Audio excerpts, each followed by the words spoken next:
Hello, Rom? Si Flor to. My God, wala pa dyan si Rom? Lumabas na ako.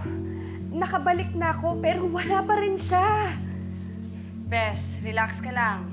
Inhale, exhale. Paano ako magre-relax? Anniversary dinner namin, wala siya. He's supposed to be here. Or not. Malay mo naman, gimmick lang niya tong disappearing act niya. O baka may surprise lang si Captain Delicious sa'yo. Di ba mahilig siya doon? Emma, ganito na lang.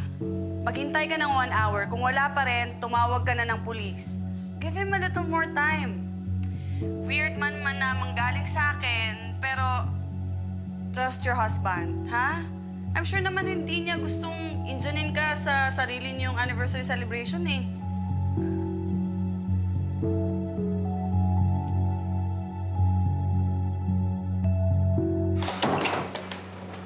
Saan ka nang galing? Napasarap yung kwentuhan namin ni Jonas. Kanina pa ako tumatawag at nagte-text.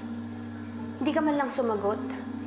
Para na akong tanga ditong nag-aalala, baka kung ano nangyari sa'yo. Okay, ito nga eh. Nasilent yung phone ko. Tapos pagkakit ko dito, ngayon ko lang nakuha yung mga messages mo. Alam mo raw, matatanggap ko na hindi mo napansin ang mga text at tawag ko.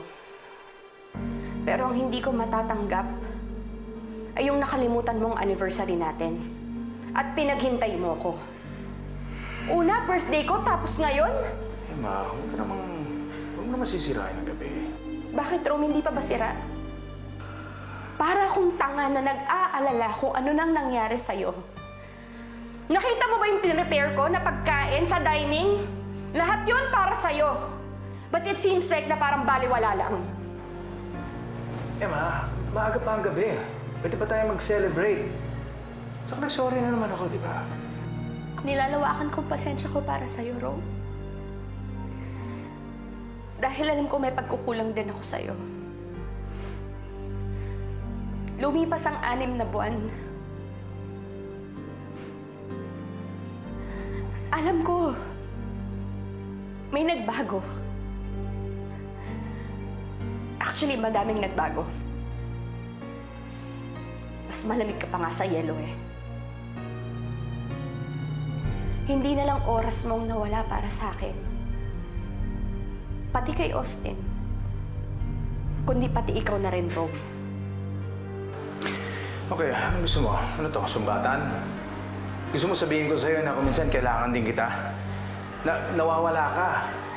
Alam mo, kailangan din kita eh. Pero what? You're too busy kasi kasama mo nanay mo. Yung problema ng pamilya ninyo. Ganon? Eh di lumabas din ang totoo. Na hindi tao sa puso mo ang pagtulong mo kay inay. Okay, I'm sorry ah. Nabigla lang ako. Alam mo, Emma, siguro kailangan magpahinga muna tayo sa isa't isa. Nag-aaway lang tayo eh.